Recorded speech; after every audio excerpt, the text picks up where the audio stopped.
Assalamualaikum warahmatullahi wabarakatuh. Perkenalkan, saya Sandi Wijaya Sugiarto dengan NPM 235520111191. Dalam video ini dibuat sebagai ujian akhir semester susulan mata kuliah Sistem Pakar dari kelas TIF K22. Oke, langsung saja. Di mana dalam video kali ini saya mengangkat Sistem Pakar penentuan pembelajaran adaptif berdasarkan heterogenitas akademik siswa dengan studi kasus, yaitu Madrasah Diniyah Jamiatul Khairat. Oke, setelah itu di slide selanjutnya,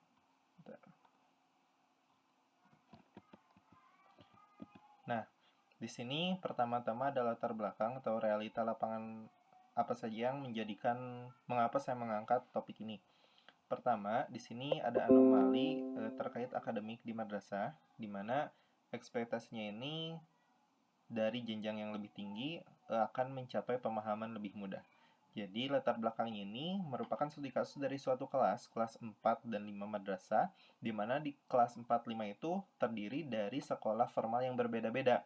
Jadi di kelas 4 ini, kelas 4 madrasah ini ada yang dari kelas 3 SD, kelas 4, kelas 5 sampai ke kelas 1 SMP. Nah, ternyata di dalam studi realnya banyak yang tidak sesuai. Harusnya kan bila mana kelasnya lebih tinggi di sekolahnya, maka otomatis pembelajarannya lebih baik lagi. Tetapi dalam kenyataannya tidak seperti itu. Di sini terdapat beberapa realita terkait anomalinya. Nah, di sini ada faktor penentu utama ternyata bersifatnya non-akademik. Pertama, ada tingkat kehadirannya yang merupakan ada orang yang sering rajin dan juga ada yang sering absen. Kemudian ada juga terkait perilaku atau attitude-nya, ada yang baik dan juga ada yang kurang baik. Nah, di sini ada ekstraksi pengetahuan atau variabel input dan klasifikasi strategi, di mana di sini ada beberapa variabel seperti Y yang menandakan itu jenjang pendidikan, kemudian ada K tingkat kehadiran dan juga P yaitu perilaku. Nah, di mana di sini contoh ada variabel misalkan jenjangnya itu Y1 atau Y3, kemudian variabel lainnya itu rajin dan perilakunya baik, maka output yang diberikan adalah strategi A atau akselerasi. Dan dinyatakan bahwa siswa yang memiliki strategi A ini artinya siswanya sangat lancar. Tetapi di variabel lain misalkan jenjangnya itu berbeda, rajin dan juga tetap sama, rajin dan baik, maka di sini ada strategi B atau penguatan gitu. Ada penguatan yaitu kognitifnya yang sedang dan juga terdapat beberapa siswa. Kemudian variabel lainnya, ada yang rajin baik saja dan juga ada yang sering absen atau kurang, maka strategi yang dimunculkan itu berbeda-beda. Ada yang pendekatan personal, ada remedial, dan lain sebagainya. Nah, di sini adalah konstruksi basis pengetahuan atau knowledge base-nya. Nah, di sini ada 3 variabel utama yang tadi disebutkan, ada jenjang, kehadiran, dan juga perilaku. Kemudian di sini strateginya juga ada 4, ada strategi akselerasi, penguatan, dan juga remedial, serta strategi konseling apabila terjadi si kehadirannya buruk dan juga perilakunya juga kurang baik. Nah, untuk pemetaan logika atau hierarki di sini saya menyajikan dengan 2 cara, ada dengan graph tree dan juga ada dengan diagram lattice. Nah, graph tree menunjukkan alur satu arah, root ke leaf, cocok untuk pelacakan berurutan namun kaku terhadap anomali ganda. Sedangkan untuk poin kedua atau diagram lattice ini jaringan kisi multi-induk, memungkinkan jalur silang atau irisan antara kondisi sempurna untuk memetakan strategi D yang bisa dipicu secara independen oleh absensi buruk atau perilaku buruk secara simultan. Kemudian di sini ada diagram Venn-nya, di mana validasi pembuktian matematis atau silogisme kategorisnya. Di sini menguji keabsahan penaikan kesimpulan sistem untuk kasus ISMI. Jadi ISMI itu adalah salah satu yang berbeda dengan yang lainnya. Di sini ada beberapa himpunan, ada yang sangat lancar, kemudian jenjang ada yang berbeda, dan juga yang pada yang terakhir itu ada himpunan S atau yang paling kecil, yaitu si variabel ISMI ini. Oke, selanjutnya di sini ada kalkulus atau proporsional dan modus ponens, pembuktian validitas strategi C pada kasus Hoyer gitu. Nah, si Hoyer ini memiliki perilaku yang baik, kemudian kehadirannya rajin, namun dia kurang dalam hal pemahaman. Jadi, otomatis meskipun dia baik dan rajin, tapi strategi yang diberikan itu tidak sama dengan yang ISMI tadi, maka diberikannya strategi C yaitu strategi remedial.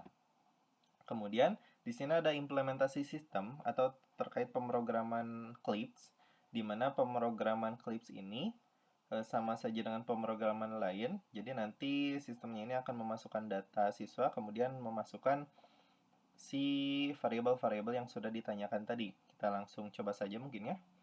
Di sini kita pakai CLIPS ID. Misalkan, oke, di sini saya sudah menyiapkan sebelumnya. Kita akan mulai saja clear contoh.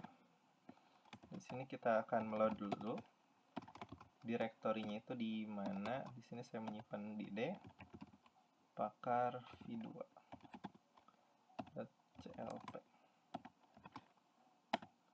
Nah, di sini true artinya si kodenya itu sudah ada. Kemudian kita reset dan terakhir run. Oke, nah misalkan di sini ada masukan nama siswa. Kita contoh nama siswa, misalkan saya sendiri Sandi.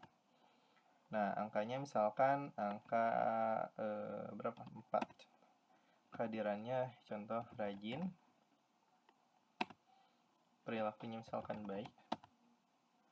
Di sini contoh kesulitan deh. Nah, ini sama dengan kasus Hoyer. Jadi meskipun dia itu kehadirannya baik, dia kehadirannya rajin, perilakunya itu baik, tapi tingkat pemahamannya bila mana kesulitan, maka yang dihasilkan dalam sistem pakar ini dia harus memasuki strategi C atau remedial. Dia harus menggunakan strategi remedial, berbeda dengan strategi ISMI yang semuanya bagus gitu.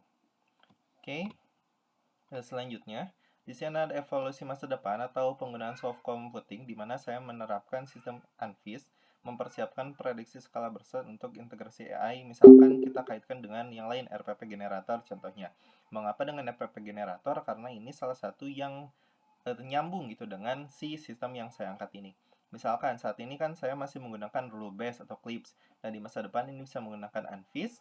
Nah, perbedaannya ada beberapa di sini seperti ada perbedaan metodologi, arsitektur penalarannya, kemudian algoritma, dan juga skalabilitas atau toleransi errornya, di mana yang paling penting contoh misalkan di dalam poin skalabilitas dan toleransi error, di mana penggunaan rule base ini ideal untuk kelas kecil atau toleransi errornya terbilang rendah. Karena di sini studi kasusnya itu dalam satu kelas, maka kita masih cocok menggunakan si rule base ini. Sedangkan bila mana untuk big data nanti, untuk sekolah yang lebih tinggi atau jumlah data yang lebih besar, maka lebih baik menggunakan si ANFIS ini. Bedanya itu, dan kemudian di sini ada yang terakhir, ada sintesis dan rekomendasinya. Validasi logika terbukti, penalaran sistem pakarsa secara matematika formal, kemudian yang kedua ini implementasi real time, bisa digunakan secara real time, dan yang ketiga ini ada skalabilitas atau penggunaan ANFIS, direkomendasikan untuk beralih ke komputasi si neurofusi atau ANFIS tadi. Oke, mungkin cukup sekian yang dapat saya paparkan dalam ujian akhir semester ini. Semoga dapat bermanfaat video ini. Terima kasih. Assalamualaikum warahmatullahi wabarakatuh.